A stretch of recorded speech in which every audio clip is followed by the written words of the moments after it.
7 dias no Brasil, um tapa no orgulho dos super ricos chineses, algo simplesmente inacreditável. Nós, jovens da elite da China, uma superpotência entre 14 nações, tivemos que fazer uma viagem de estudos ao Brasil com uma mensalidade escolar anual que chega a 5 milhões de reais. O olhar dos jovens da elite chinesa ao pensar no Brasil era de puro desdém. No entanto, apenas 7 dias após pisarmos em terras brasileiras, um evento mudou completamente nossa visão arrogante do mundo. Eu costumava pensar que o dinheiro comprava tudo, mas percebi que as coisas mais importantes não têm preço. O que os jovens da elite chinesa, cujos pais possuem fortunas bilionárias, viram para não conseguirem mais erguer a cabeça diante dos brasileiros? A incrível história desses 7 dias começa agora. Olá, sou Li Xiaoyi, estudante do último ano da Academia Internacional de Whampoa, em Xangai. Você já ouviu falar da nossa escola? É uma instituição especial, onde apenas os filhos das famílias mais ricas da China estudam, com uma mensalidade anual de 5 milhões de reais. Para ingressar, passa-se por uma seleção extremamente rigorosa. Meu pai é presidente de um dos 3 maiores conglomerados imobiliários da China e minha mãe detém a distribuição exclusiva de marcas de luxo europeias. Minha colega de quarto, Wang Meng, é herdeira do maior grupo de veículos elétricos da China. E nosso amigo Zhang Hao assumirá a maior cadeia de hotéis de toda a Ásia. Nossa vida escolar supera qualquer imaginação. Todas as manhãs, motoristas particulares nos levam em carros de luxo. O almoço é preparado de forma rotativa por 7 chefes renomados. Os uniformes são peças exclusivas sob medida de alta costura. E nas aulas de educação física, temos treinadores medalhistas olímpicos para a instrução individualizada de 1 para 1. Porém, no início deste semestre, um anúncio chocante foi feito. Alunos, o destino da nossa viagem de estudos foi alterado. As palavras do diretor acadêmico causaram alvoroço no auditório. Inicialmente, faríamos uma viagem exclusiva a Dubai, alugando o prédio mais alto do mundo, hospedando-nos em um resort privado da realeza no deserto e pilotando superesportivos em um parque exclusivo. Nossos pais já haviam pago antecipadamente quase 400 mil reais por cada um de nós. E agora iríamos para o Brasil. O quê? O auditório quase explodiu. Os estudantes levantaram-se em protesto. Brasil? Por que iríamos para um país em desenvolvimento? Esse não é um lugar para pessoas como nós. Vamos ver um país que apenas copia a cultura externa? Eu também achei ridículo, confesso. Quando você pensa no Brasil, o que vem à mente? Samba e futebol? Não é tudo apenas uma cópia tropicalizada das influências externas? Wang Meng, ao meu lado, suspirou. Eu tinha um encontro marcado com príncipes em Dubai. No Brasil, o que vamos ver? Réplicas de marcas famosas?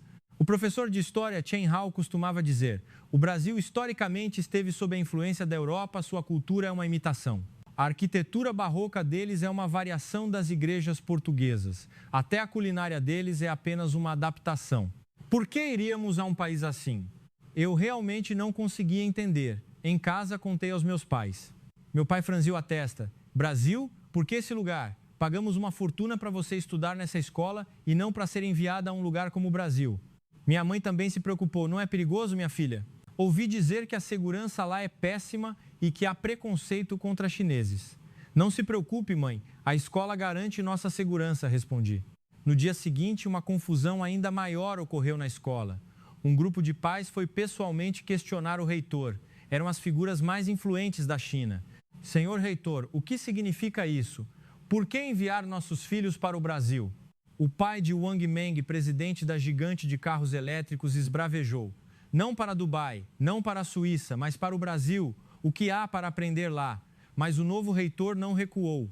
Senhores pais, por favor, deem-me um momento. Para que nossos alunos se tornem verdadeiros líderes globais, eles precisam ver o mundo sem preconceitos. O Brasil não é o país que os senhores imaginam. E que tipo de país é então? Basta irem lá e verem com os próprios olhos. Assim entenderão por que mudei o destino. A atitude firme do reitor fez com que os pais recuassem. Contudo, a insatisfação entre os alunos continuou. Que péssimo! Não haverá nenhuma foto decente para postar nas redes sociais. Eu planejava tirar fotos na frente das torres de Dubai. Existe alguma marca de luxo decente no Brasil? Uma semana antes da partida, o professor Chen Hao deu uma aula especial. Alunos, quando chegarem ao Brasil, eles dirão que a cultura deles é única, mas não se enganem. Quase tudo foi trazido de fora. As igrejas coloniais imitam a arquitetura europeia. Os jardins são cópias dos estilos de fora.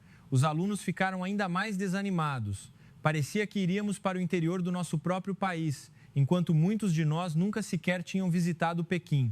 Por que ir ao Brasil? Assim, com o coração cheio de frustração, o dia da partida se aproximou. Nossos pais nos levaram ao aeroporto em carros particulares e alguns até prepararam jatos privados. Chauí, se houver qualquer inconveniente, ligue para mim imediatamente, mandarei um jato buscar você, recomendou minha mãe preocupada.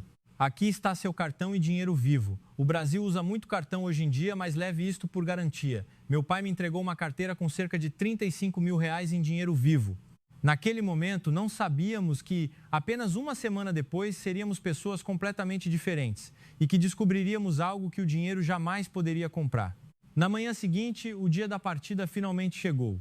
Sentada no avião, eu não parava de suspirar. O que a classe executiva de uma companhia aérea brasileira poderia ter de tão especial?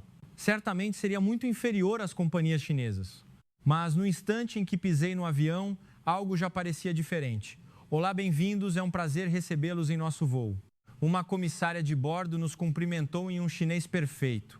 A pronúncia era tão impecável que pensei que ela fosse chinesa, mas o crachá mostrava um nome tipicamente brasileiro. Se precisarem de qualquer coisa, por favor, fiquem à vontade. Podemos atender los em chinês, inglês, português e francês. Wang Meng, de brincadeira, fez uma pergunta em italiano e a comissária respondeu fluentemente. Todos nós ficamos impressionados. Ao me sentar, fiquei surpresa novamente. Não esperava que a classe executiva fosse tão espetacular. O espaço individual era totalmente privativo, a poltrona se transformava em uma cama totalmente plana com o toque de um botão e o sistema de entretenimento era de última geração. Olhem só, a tela tem 42 polegadas, exclamou Zhang Hao. Para o filho de um magnata da hotelaria ficar impressionado realmente não era pouca coisa. Era muito melhor do que as companhias aéreas chinesas. Uma verdade difícil de admitir, mas incontestável. Em todos os aspectos, superava o serviço de primeira classe que meus pais costumavam usar. Quando o menu foi trazido, fiquei realmente chocada. Além dos pratos orientais e ocidentais básicos, opções vegetarianas e restritivas estavam perfeitamente preparadas. Para servir especialmente o grupo de estudantes, preparamos este menu exclusivo, disse a comissária, entregando-nos um cardápio especial. Era uma fusão entre a culinária tradicional brasileira e técnicas modernas. O que é este prato? Perguntei apontando para algo que nunca vira. Esta é uma tapioca gourmet recheada com picanha wagyu selada. Usamos a goma de mandioca tradicional do Brasil combinada com carne nobre e um molho especial da casa. E aqui temos um acarajé gourmet de frutos do mar com molho de maracujá, tapioca com wagyu. Ao dar a primeira mordida, fiquei maravilhada. Mesmo nos restaurantes mais caros da China, eu nunca havia experimentado um sabor assim, um frescor e uma riqueza de sabores que se espalharam pela boca. Nossa, isso é maravilhoso! Elogiou Wang Meng, que costumava ser extremamente exigente. Eu adoro culinária francesa, mas isso aqui é especial, uma harmonia perfeita entre o rústico e o sofisticado. Durante a refeição, observei o atendimento das comissárias de bordo, impecável. Elas antecipavam nossas necessidades antes mesmo de falarmos, sempre com um sorriso no rosto. A senhorita gostaria de uma manta extra? A temperatura da cabine parece um pouco baixa. Vendo-me esfregar os braços, ela imediatamente trouxe um cobertor macio. O que gostariam de beber? Café gourmet, chá ou nossas infusões tradicionais brasileiras? Que tipos de infusões tradicionais vocês têm? Temos chá de capim-santo, chá de guaraná com camomila e mate com limão. Pessoalmente, sugiro o chá de capim-santo, excelente para relaxar em voos longos. Ao dar um gole no chá de capim-santo, olhei pela janela. A paisagem sobre as nuvens era serena. Mas que estranho, sussurrou o colega ao meu lado. O que é estranho? É impossível que o Brasil tenha um serviço tão bom. Ouvi dizer que eles não são simpáticos com os chineses. O que ele dizia fazia sentido. A imagem do Brasil que nos era vendida era sempre essa: pessoas desorganizadas, antipáticas e que se aproveitavam de turistas. Mas a realidade era o oposto. Temos uma pequena lembrança especial para o grupo, disse a comissária, entregando a cada um de nós uma caixinha de presente. Ao abrir, encontramos uma caneta tinteiro de alta qualidade gravada com padrões indígenas geométricos e um sachê perfumado de tecido chita. Estes padrões são baseados na arte marajoara, um símbolo cultural do Brasil. E o sachê contém flores secas de jasmim natural. A embalagem era tão artística que dava pena abrir. Seria um desperdício jogar isso fora, vou levar para minha mãe, disse Zhang Hao, guardando o presente com cuidado. Quando o avião entrou no espaço aéreo brasileiro, o comandante anunciou: senhores passageiros, iniciaremos nossa descida para o Aeroporto Internacional de Guarulhos. O tempo em São Paulo está limpo, com temperatura de 24 graus Celsius. Desejamos que tenham excelentes lembranças no Brasil. E as palavras seguintes foram impactantes. Em especial, enviamos nossas mais calorosas boas-vindas aos estudantes vindos da China. Estamos ansiosos para ver como o Brasil será retratado através do olhar jovem de vocês. Hã? Eles estão falando da gente? Parece que sim, mas como sabiam? Mais tarde, soube que a escola havia contatado a companhia aérea com antecedência, por isso recebemos aquele tratamento excepcional. Quando o avião se preparava para pousar, uma comissária se aproximou. Aqui estão as informações necessárias para a imigração. Recentemente, nosso sistema foi amplamente automatizado, então vocês passarão bem rápido pelo portal. Ela explicou pacientemente todo o processo. No momento em que o avião tocou a pista, o aeroporto de Guarulhos surgiu pela janela. Uau! O aeroporto é enorme, com uma arquitetura toda de vidro, parece muito moderno. O avião era apenas o começo. O verdadeiro choque veio quando entramos no terminal. Ao cruzarmos o portão de desembarque, ficamos todos sem palavras. Isso é um aeroporto ou um museu de arte contemporânea? Comentou Wang Meng com precisão. A luz natural entrava pelas paredes de vidro que iam do chão ao teto, e instalações artísticas espalhadas por toda parte criavam uma atmosfera mágica. Olha lá, robôs, apontou Zhang Hao. Na direção indicada havia robôs móveis. Eram robôs de orientação que se aproximavam dos viajantes. Olá, posso ajudar em algo? Disse um robô ao se aproximar de nós em chinês. Hã? Você fala chinês? Sim, posso falar 12 idiomas, incluindo português, inglês, chinês, coreano, japonês e francês. Precisamos ir para a área de imigração. Por favor, sigam-me. Enquanto seguíamos o robô, eu olhava ao redor maravilhada. Todo o aeroporto parecia conectado por um imenso sistema inteligente. Vejam aquilo, as telas mostram as informações do voo e a localização das malas em tempo real. Em uma enorme tela na parede, a localização exata das bagagens de cada passageiro era atualizada continuamente. Chegando à imigração, outro espanto, quase não havia filas. Por favor, utilizem os portões eletrônicos automáticos. Será muito mais rápido, orientou um funcionário gentil. Bastava escanear o passaporte e fazer o reconhecimento facial, o que levava menos de 1 minuto, e foi exatamente assim. Coloquei meu passaporte no leitor, olhei para a câmera e o portão se abriu. Pronto, tão rápido assim? No aeroporto de Xangai, costumávamos esperar em filas por até 2 horas. Após a imigração, fomos para a esteira de bagagens e nossas malas já estavam lá. Hã? Já saíram? Não se passaram nem 30 minutos desde que descemos do avião. De repente, Zhang Hao gritou: cadê minha mala? Minha mala remova de mais de 40 mil reais sumiu. Na China, se isso acontecesse, levaria de 3 a 4 horas para resolver. Por favor, aguarde um momento, disse um funcionário do aeroporto checando um tablet. A bagagem do senhor foi classificada como item especial e sairá por uma esteira dedicada. Por favor, aguarde ali por mais 3 minutos. Exatos 3 minutos depois, a mala de Zhang Hao apareceu. Uau! Como isso é possível? Todas as bagagens possuem etiquetas de rastreamento em tempo real, explicou o funcionário. Ao passarmos pela alfândega, algo surpreendente aconteceu. Vocês são o grupo de estudantes, certo? Podem passar direto, disse o agente. Não haverá inspeção? Sim, no Brasil fazemos apenas inspeções aleatórias. Se não tem nada a declarar, podem prosseguir. Na China, as malas de estrangeiros são frequentemente abertas e revistadas. Aqui, eles simplesmente confiaram em nós e nos deixaram passar. No saguão de desembarque, outro mundo se abriu. Isso é mesmo um aeroporto? Em um canto, havia uma apresentação de choro com instrumentos típicos. Em outro, uma projeção holográfica de figuras históricas como Santos Dumont, que parecia real. E o mais inacreditável eram os banheiros. Como podiam ser tão limpos? Cada cabine tinha descarga e ducha higiênica automatizadas, o chão estava impecavelmente seco e diante do espelho havia creme hidratante e antisséptico bucal. Isto é melhor do que o banheiro da sala VIP da nossa escola, disse Wang Meng, que logo em seguida correu em nossa direção com o rosto pálido. Gente, temos um problema. O que houve? Minha carteira sumiu. Minha carteira de marca de R$30 mil desapareceu. Todo o meu dinheiro e cartões estavam dentro dela. Onde você a deixou? No banheiro. Acho que esqueci em cima da pia. Corremos de volta ao banheiro. Se fosse na China, com certeza já teria sumido. Ah, está aqui. A carteira estava exatamente no mesmo lugar na pia, mesmo após 20 minutos. Inacreditável. Wang Meng verificou. Todo o dinheiro e os cartões estavam intactos. Nesse momento, uma funcionária da limpeza entrou. Ah, essa carteira é de vocês? Eu a vi agora há pouco e fiquei pensando de quem seria. Que bom que ninguém pegou. Moça, por que a senhora não a pegou para si? Por que eu pegaria algo que não é meu? Quem perdeu, com certeza estaria muito preocupado, respondeu ela, como se fosse a coisa mais óbvia do mundo, e retirou-se. Ficamos todos em choque. Uma carteira de R$30 mil que ninguém tocou. Que tipo de pessoas habitavam este país? Ao sairmos do aeroporto, notamos algo curioso. Não há guichês de câmbio aqui?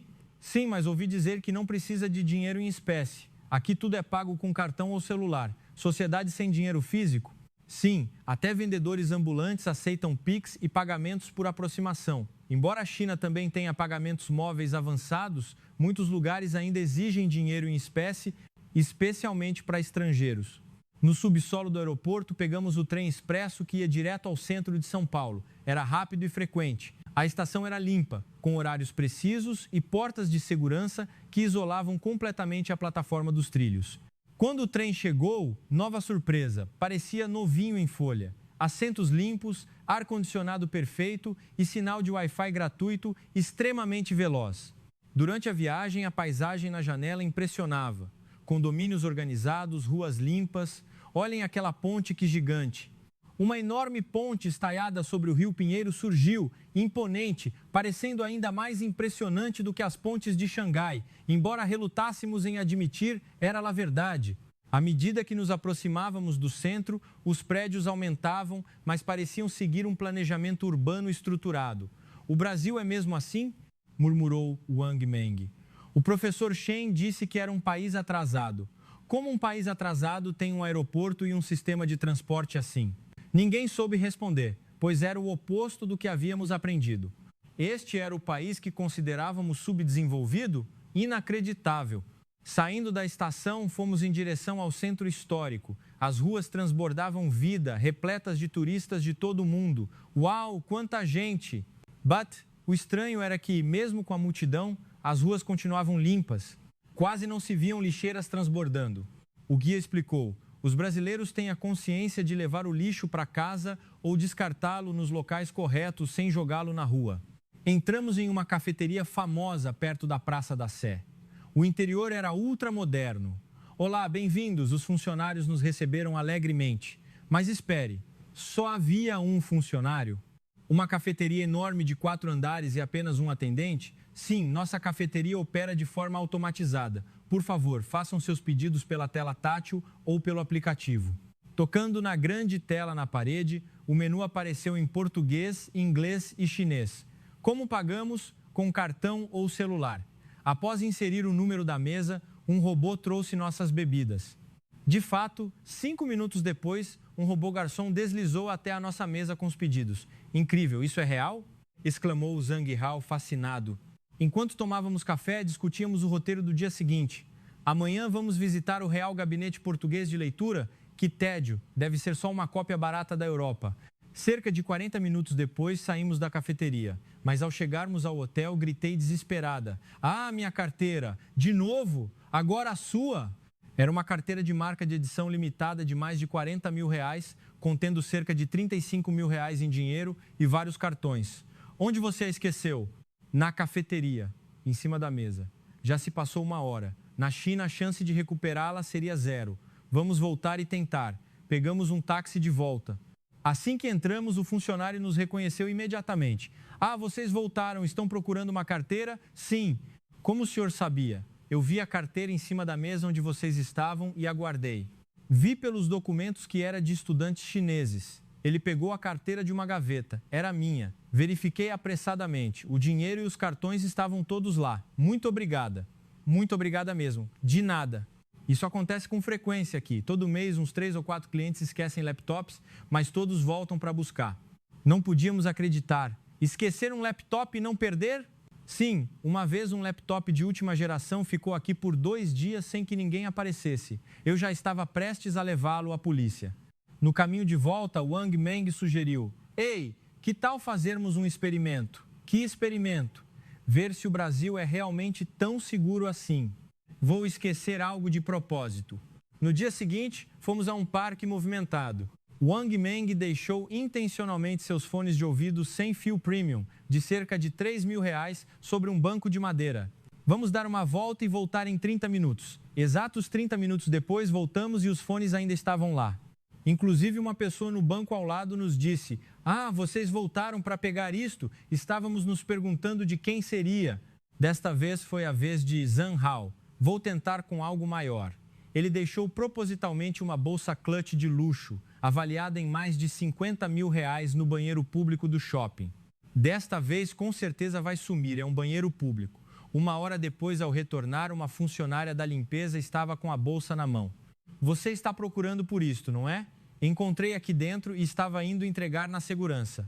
Ficamos sem palavras. Moça, isso é muito caro. Por que a senhora não guardou para si? Pegar o que não é meu? Para quê? Quem perdeu deve estar desesperado procurando. Naquela noite no hotel, tivemos uma conversa séria. Isso é um verdadeiro choque cultural. Sim, na China, isso seria inimaginável. Eu disse: minha mãe uma vez esqueceu o celular na mesa em Pequim por apenas 10 segundos e ele sumiu. Por que as pessoas aqui não pegam as coisas dos outros? O guia explicou: o Brasil, em muitas de suas comunidades, valoriza muito a honestidade e a empatia. Não tocar no que pertence ao outro é o básico. Embora existam câmeras de segurança, o fator principal é a consciência. Consciência, refletiu Zhang Hao. Mas viver assim parece muito mais leve, sem precisar estar sempre desconfiado. Sim, na China, se você se descuidar por 1 segundo, perde suas coisas. Naquela mesma noite, fizemos outro teste. Deixamos cair uma nota de R$100 em uma rua movimentada. 5 minutos depois, um pedestre a recolheu e correu até nós. Ei, vocês deixaram cair esse dinheiro. Ah, obrigado. Ele apenas sorriu e continuou seu caminho, sem pedir nada em troca. Por fim, o teste definitivo. Deixei meu laptop de última geração de cerca de R$35.000 em uma cafeteria e fui fazer compras por 3 horas. Desta vez, com certeza, vai sumir. Um laptop é diferente. 3 horas depois, ao retornar, o funcionário sorriu. Veio buscar o laptop, guardei-o no cofre de segurança. Pode me mostrar seu documento, por favor? O laptop estava intacto. Tenha mais cuidado da próxima vez. Nem todo mundo pode ser tão atencioso. Mas ao longo de toda aquela semana, parecia que todos no Brasil eram extremamente gentis. No caminho para o hotel, eu disse: eu quero morar no Brasil. Por quê? Porque é livre. Você não precisa se preocupar em perder suas coisas ou em ser enganado o tempo todo. Todos concordaram. Por que nosso país não pode ser assim? Talvez porque tenhamos pessoas demais. O Brasil também tem uma população enorme, mas eles conseguem. Ficamos em silêncio por um longo tempo, refletindo sobre o verdadeiro significado da riqueza. Uma pessoa rica de verdade talvez não seja aquela que tem muito dinheiro, mas aquela que vive em um país onde, mesmo perdendo a carteira, pode recuperá-la. Pela primeira vez, percebemos que havia coisas que o dinheiro não podia comprar: a confiança mútua. Na manhã do 3º dia, fomos ao Real Gabinete Português de Leitura. No ônibus, o professor Chen Hao ainda dizia: hoje vamos visitar uma biblioteca antiga, mas não se enganem. A arquitetura brasileira é apenas uma cópia da portuguesa, não importa o quanto digam que é única. Os estudantes olhavam desanimados pela janela, mas ao chegarmos, o ambiente mudou. Uau, que lugar imponente e silencioso! O interior era um verdadeiro santuário de madeira entalhada e milhares de livros antigos, muito diferente do que imaginávamos. Um jovem guia nos recebeu em um chinês perfeito. Olá a todos, é um prazer apresentar um pouco da história e da alma do Brasil para vocês hoje. Primeiro, aprendemos sobre a formação do português brasileiro.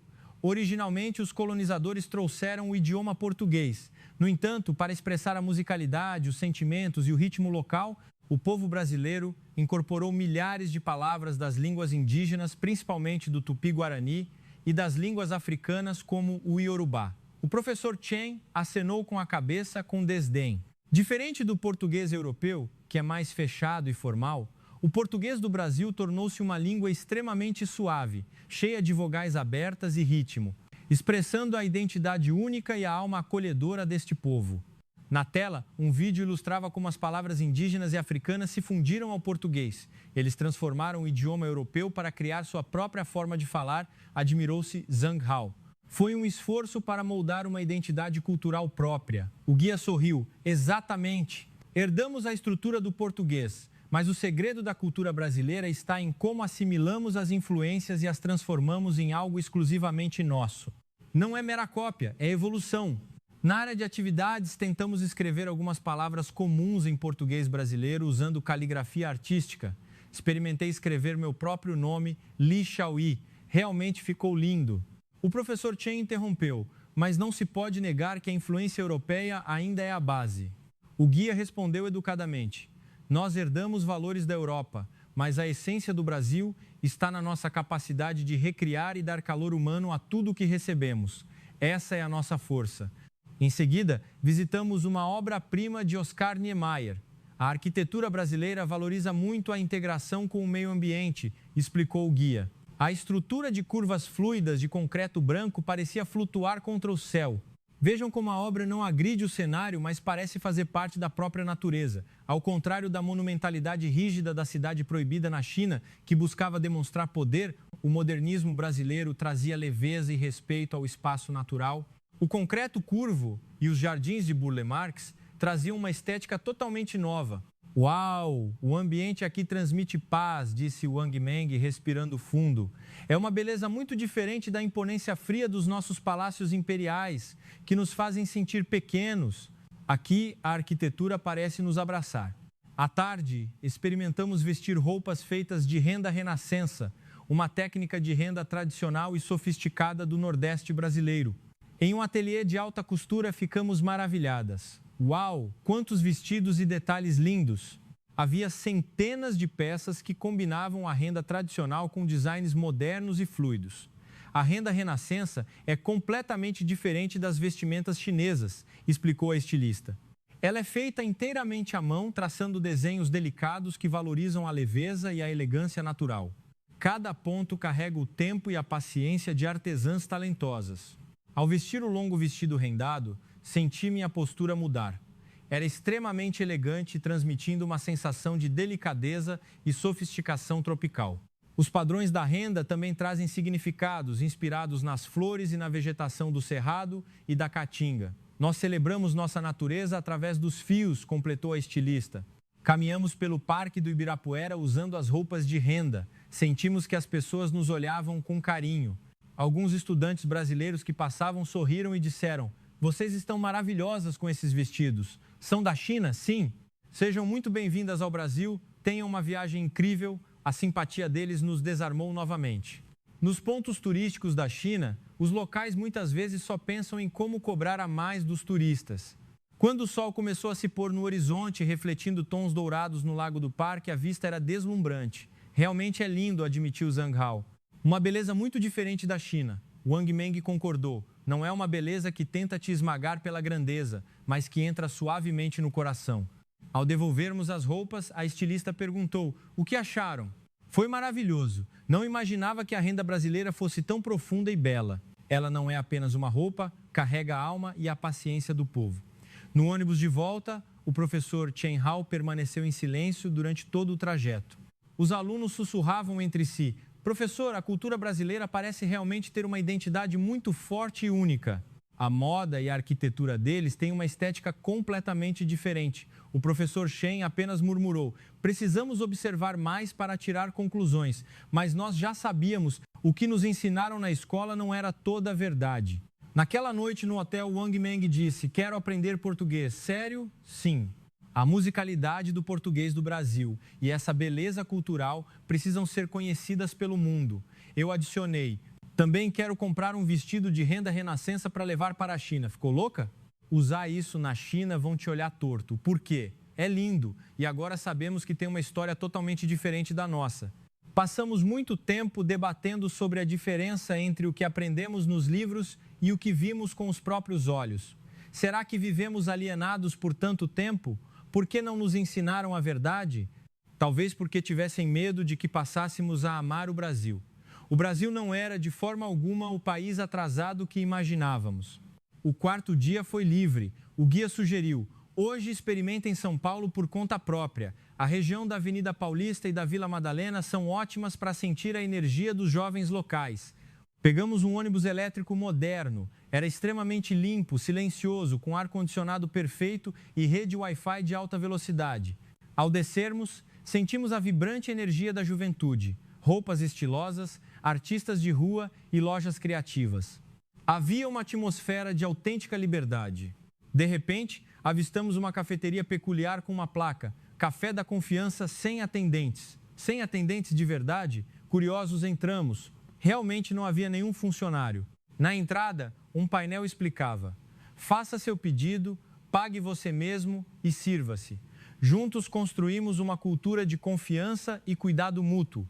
Incrível! Como isso funciona? O interior era impecavelmente organizado. Máquinas de café modernas, estufas com pães de queijo e bolos, mesas e cadeiras organizadas de forma sistemática.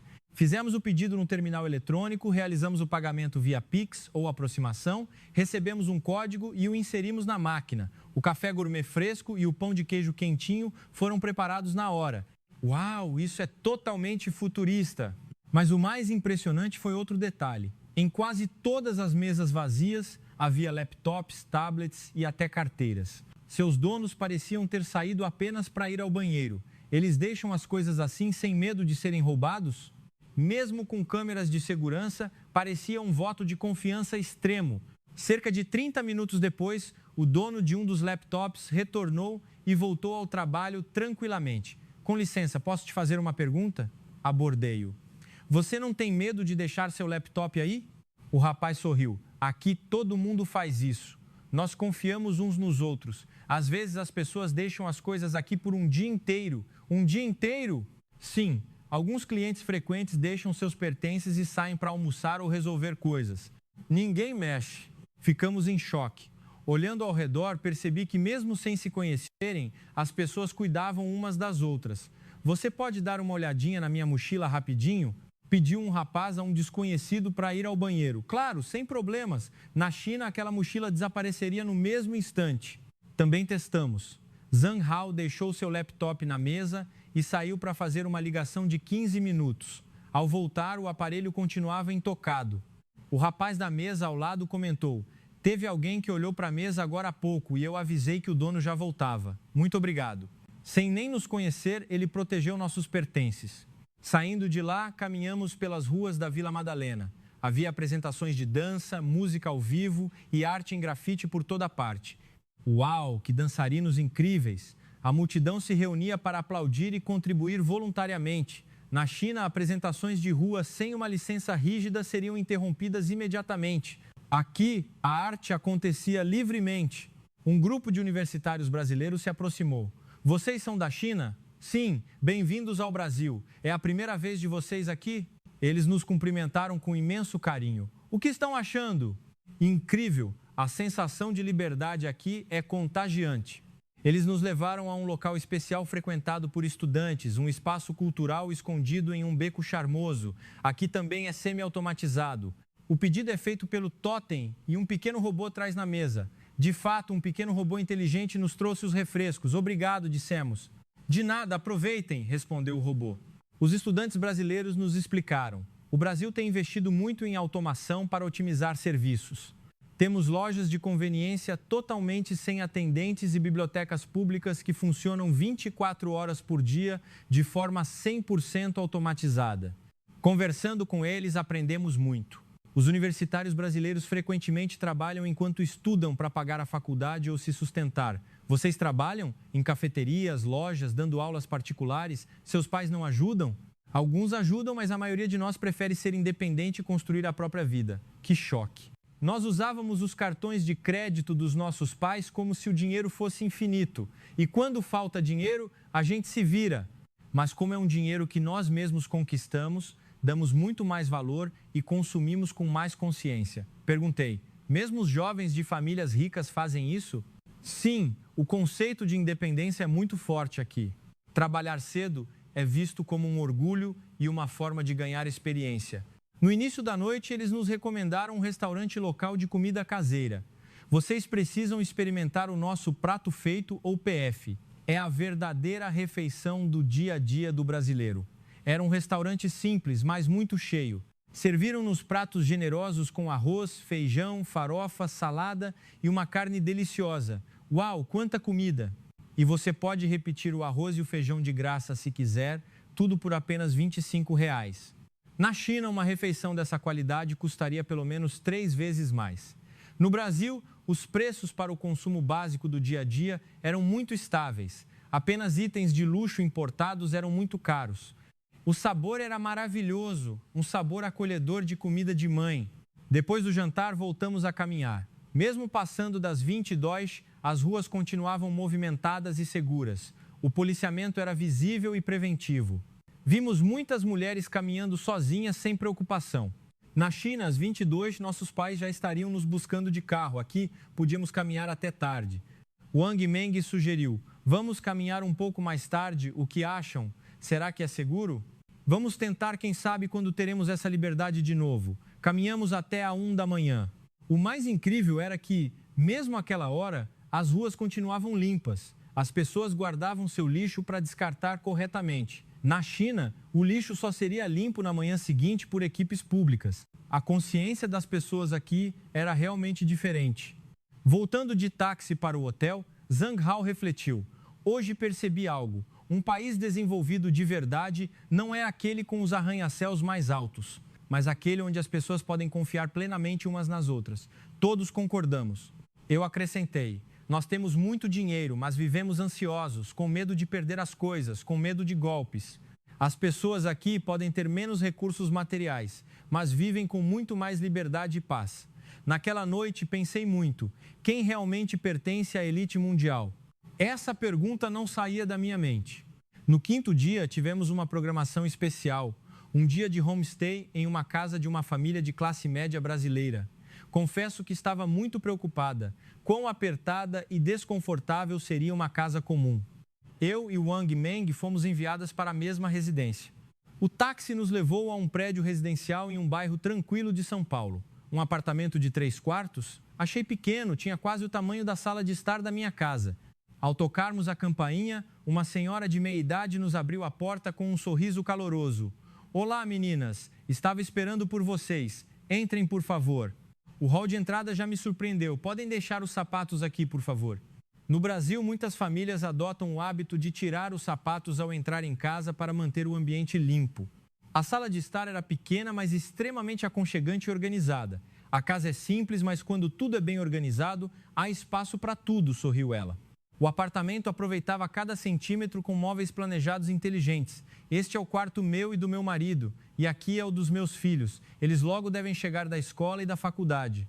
Voltamos para a sala para tomar um café com bolo de rolo. Vocês vêm da China, certo? O que os pais de vocês fazem? Meu pai trabalha com incorporação imobiliária e minha mãe importa marcas de luxo, respondi, sentindo uma ponta de vergonha ao falar da nossa riqueza.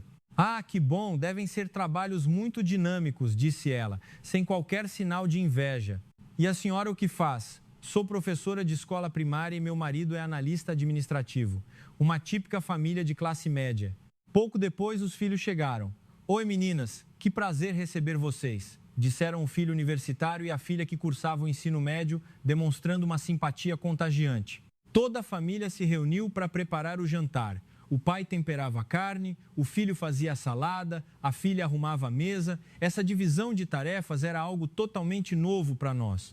Na China, os empregados domésticos cuidavam de tudo. Aqui em casa, todos ajudam. Assim é muito mais divertido e rápido, disse a mãe.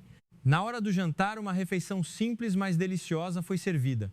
Comam à vontade, meninas. É uma comida caseira simples, mas estava incrivelmente saborosa. O mais marcante, porém, foi a dinâmica da conversa. Como foi o dia de vocês hoje na escola? Hoje tivemos um debate na aula. Expus meus pontos de vista e o professor elogiou bastante, contou a filha. Muito bem. Expressar suas ideias com respeito é essencial, incentivou o pai.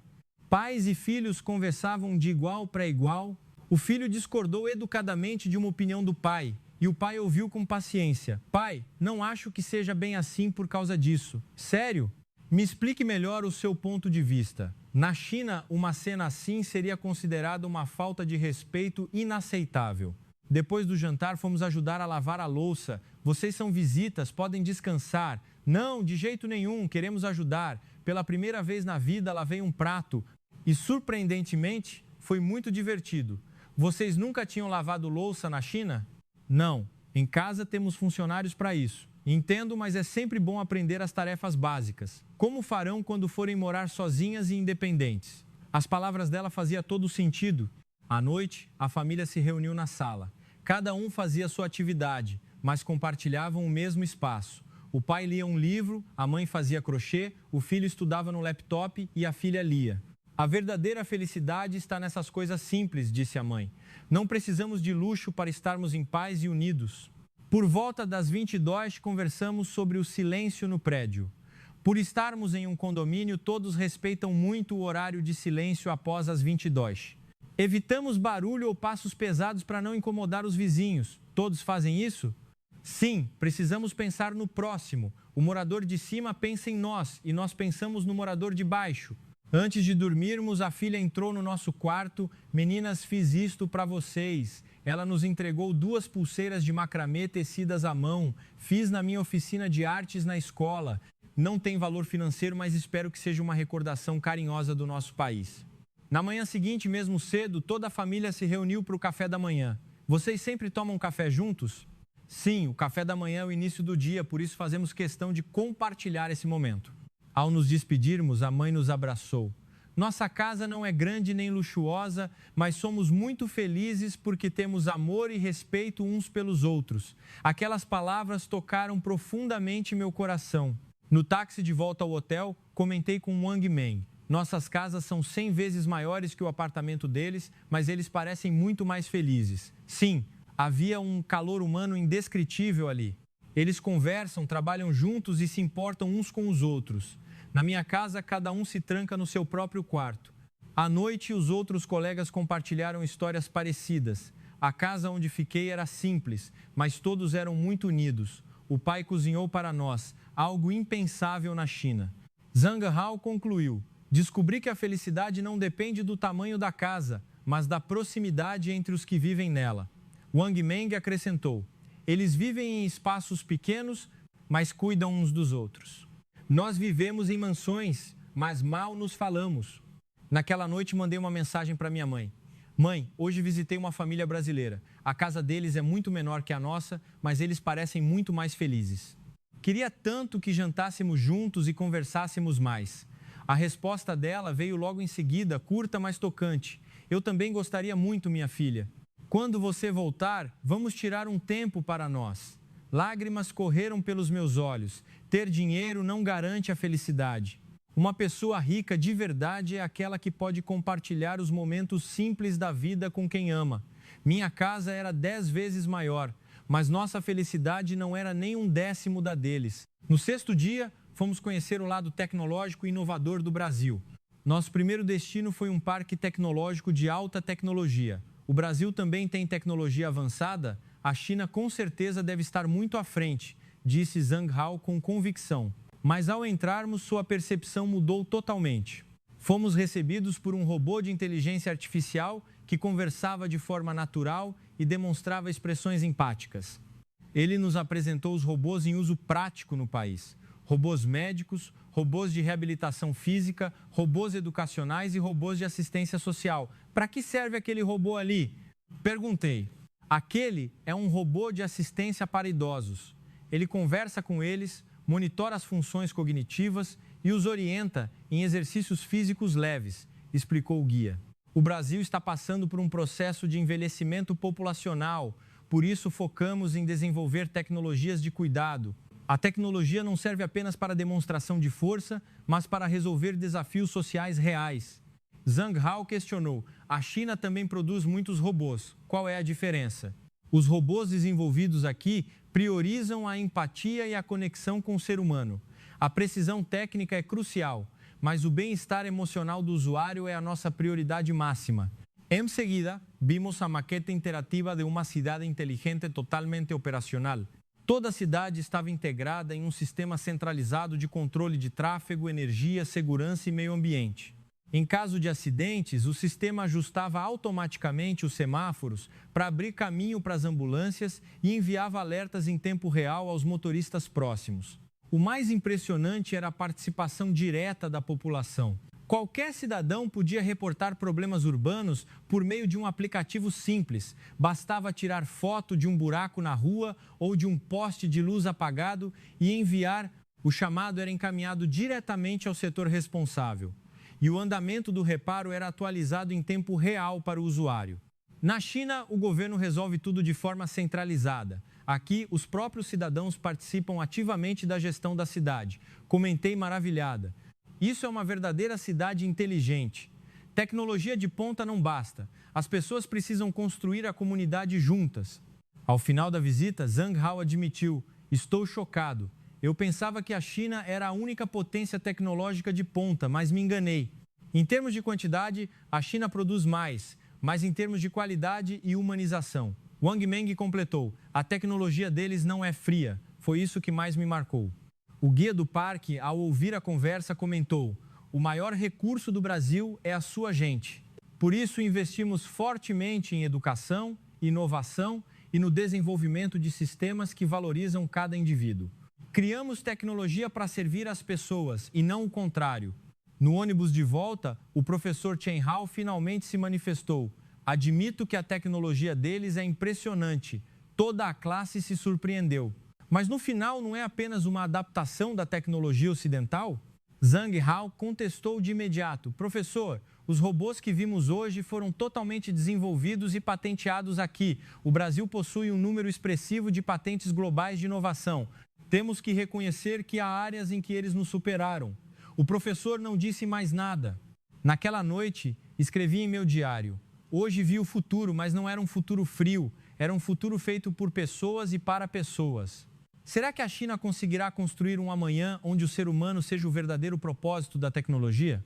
Na última noite, um jantar de despedida foi organizado em um restaurante tradicional de gastronomia brasileira, com a presença de estudantes locais. A atmosfera era acolhedora, sofisticada e intimista. Os pratos eram apresentados como verdadeiras obras de arte culinária. Uma conversa franca e aberta se iniciou entre nós.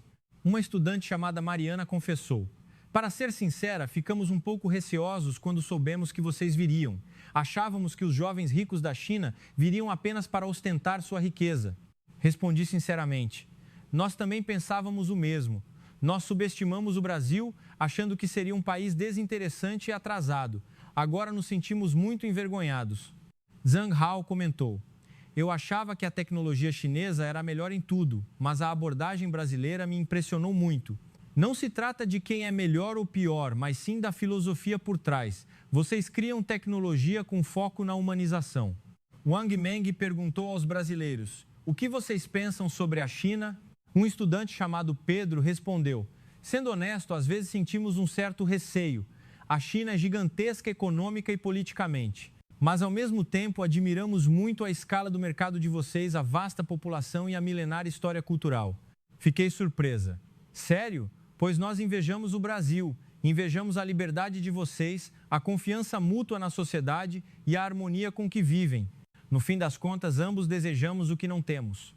Ao final do jantar, tomei a palavra e disse emocionada: durante esta semana, aprendi muito sobre o Brasil e sobre nós mesmos. Percebemos que o dinheiro não compra as coisas mais valiosas da vida, a verdadeira riqueza está em outro lugar. Nesse momento, o professor Chen Hao levantou-se. O salão ficou em completo silêncio. Eu também aprendi muito nesta viagem, confessou ele com a voz embargada. Percebi que estava aprisionado em meus próprios preconceitos. O mundo é vasto e há sempre o que aprender. Peço desculpas por ter ensinado visões distorcidas a vocês. Meus olhos se abriram graças a vocês, meus alunos. Foi um momento profundamente emocionante. Suas palavras tocaram a todos.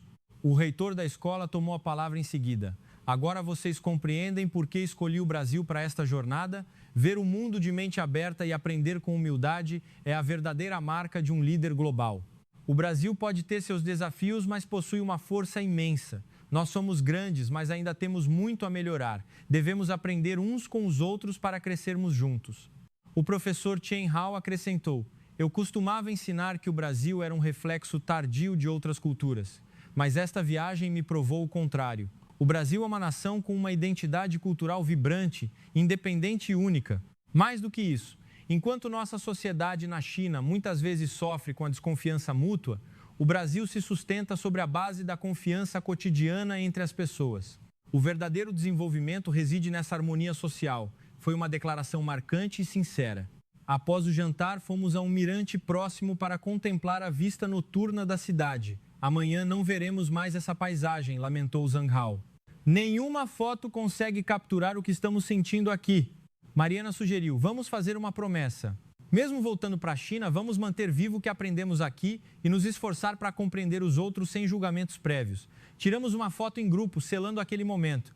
À medida que a noite avançava, a despedida ficava mais difícil. Vocês precisam nos visitar na China da próxima vez. Sim, com certeza. Quero conhecer a verdadeira China. E nós voltaremos ao Brasil, mas desta vez de férias. Com o amanhecer se aproximando, firmamos o compromisso de iniciar mudanças em nossas próprias vidas ao retornar, começando pelas pequenas atitudes do dia a dia, quebrando preconceitos e cultivando a empatia.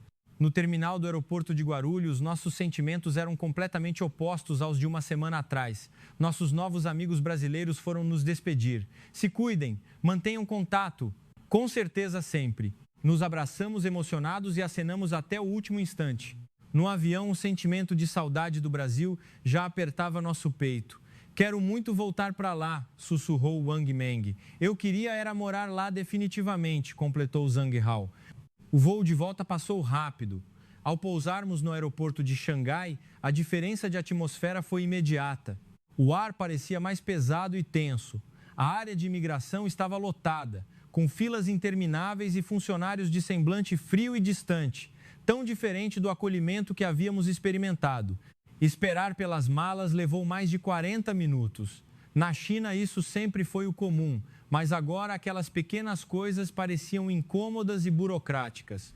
Ao chegar em casa, a imensa mansão que antes era meu orgulho parecia agora vazia e silenciosa. Bem-vinda de volta, minha filha. Como foi a viagem? Deve ter sido muito cansativa, disse minha mãe. Não, mãe, foi simplesmente maravilhosa. Maravilhosa? No Brasil? Questionou ela, surpresa. Durante o jantar, cada membro da família estava imerso em seu próprio celular. Pai, o Brasil é realmente muito desenvolvido e inovador. Temos muito que aprender com eles. Meu pai levantou os olhos do celular, cético. Aprender com aquele país? Sim, pai. O sistema deles é incrivelmente eficiente, mas o que mais impressiona é a confiança mútua que existe na sociedade. E essa confiança por acaso gera lucro? Respondeu ele, voltando a atenção para a tela. Subi para o meu quarto, que era maior do que todo o apartamento que visitei no Brasil, mas me senti profundamente sozinha e com frio. No dia seguinte, na escola, alguns colegas perguntavam: e aí, como foi no Brasil? Deve ter sido um tédio, né? Não, foi incrível. Incrível em quê? Zombaram alguns. Ninguém parecia realmente interessado em ouvir.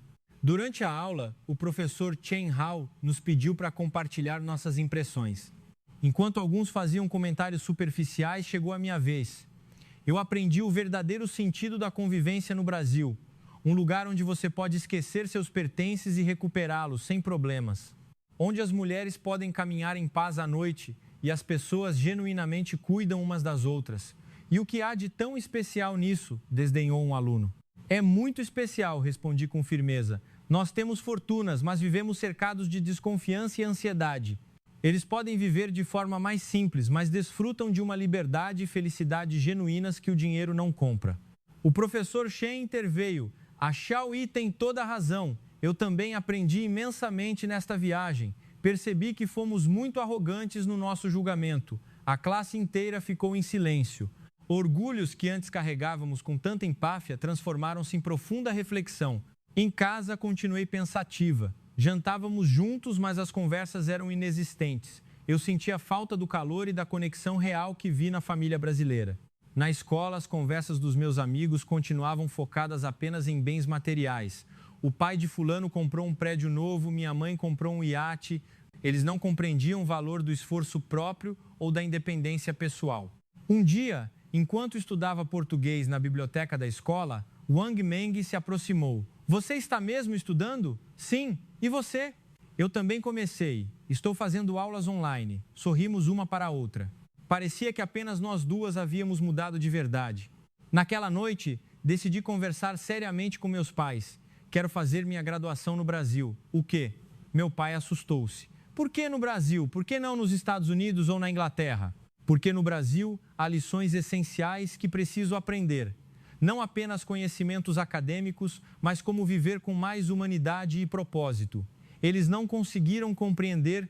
Dias depois, procurei o professor Chen Hao. Professor, decidi me preparar para estudar no Brasil. Compreendo, Xiaoyi. Você tomou uma decisão muito madura. Ele olhou pela janela e completou. A China é gigante, mas ser grande não basta. É preciso ter alma, valores e confiança mútua. Você certamente encontrará isso lá. No caminho de volta, olhei para minha mansão e a vi como um palácio de gelo. Magnífico, mas gélido. Imenso, mas solitário. Sentia profunda saudade do pequeno apartamento acolhedor que conheci no Brasil, onde as risadas e o carinho preenchiam todo o espaço. Os meses se passaram e me dediquei intensamente aos preparativos. Wang Meng seguiu o mesmo caminho. Para nossa surpresa, Zhang Hao também decidiu se juntar a nós. Quero estudar gestão hoteleira e turismo no Brasil. O modelo de hospitalidade e empatia deles é algo inovador que quero dominar. Na escola, o professor Chen Hao mudou sua metodologia, incentivando debates abertos e reflexões críticas. Em casa, comecei a propor pequenas mudanças. Mãe, vamos jantar juntas hoje sem os celulares? Aos poucos, a comunicação em nossa casa começou a florescer. Alguns meses depois, recebemos nossas cartas de aceitação. Eu fui aprovada na Universidade de São Paulo, USP, e Wang Meng na Fundação Getúlio Vargas, FGV. Conseguimos! Nossos pais finalmente aceitaram nossa escolha. Se é o que você deseja, nós apoiamos. Mas ainda não entendo o que o Brasil tem de tão especial, disse meu pai. Vocês entenderão quando nos visitarem lá. Antes da nossa partida, o professor Chen Hao me presenteou com um livro escrito por ele após a viagem, intitulado Pequenos Gestos, Grandes Lições. Estude bastante lá, Xiaoyi, e traga esses valiosos valores de volta para transformar nossa sociedade. No aeroporto de Xangai, encontrei-me com Wang Meng e Zhang Hao. Desta vez, não éramos apenas turistas temporários, mas estudantes prontos para uma nova vida. Sentada na poltrona do avião, percebi como aquela viagem de estudos havia transformado completamente nossos destinos. O Brasil não nos ensinou apenas conceitos técnicos, mas nos mostrou o valor da integridade, da empatia e da união. Prezado professor Chen Hao, já faz 6 meses que cheguei ao Brasil. A vida acadêmica na Universidade de São Paulo tem sido extraordinária. Os professores valorizam profundamente as opiniões dos alunos e incentivam o pensamento crítico. Eles não nos dão respostas prontas, mas nos ensinam a pensar por nós mesmos. Também comecei a trabalhar meio período em uma cafeteria local. A sensação de ganhar meu próprio dinheiro com esforço próprio é indescritível, muito diferente de apenas usar os cartões da família. O mais incrível aqui é que falhar não é visto como o fim do mundo. Tentar, errar e recomeçar é parte natural do crescimento. Na China, a pressão pelo sucesso absoluto é sufocante. Wang Meng está estudando economia e já planeja abrir sua própria startup sustentável. Zhang Hao destaca-se como um dos melhores alunos em seu curso de hotelaria. Sempre nos reunimos para planejar como, ao retornarmos à China, poderemos aplicar essas lições para fomentar uma cultura de mais confiança e apoio mútuo. E tenho uma excelente notícia. Meus pais vieram nos visitar no Brasil. Ao vivenciarem a realidade de perto, seus conceitos mudaram completamente. Minha mãe me disse, agora eu compreendo perfeitamente por que você escolheu este lugar. Meu pai também ficou muito impressionado com o dinamismo tecnológico aliado à extrema integridade das pessoas nas ruas. Pela primeira vez, ele admitiu que a China precisa trilhar um caminho semelhante de humanização social. O senhor sabia que a nossa viagem inspirou muitos outros? Soube que mais de 50 estudantes da nossa antiga escola já estão se preparando para estudar no Brasil. Eles buscam muito mais do que um diploma, buscam aprender a essência de uma sociedade mais humana. Agradecemos imensamente ao senhor por nos dar a coragem de enxergar nossos erros, aprender com humildade e buscar a mudança. Com profunda gratidão, sua aluna Li Xiaoyi. Envio ao senhor um pacote de café gourmet brasileiro de Minas Gerais. Espero que o senhor aprecie o aroma e a serenidade que ele proporciona. A jornada daqueles jovens da elite chinesa no Brasil chega ao fim.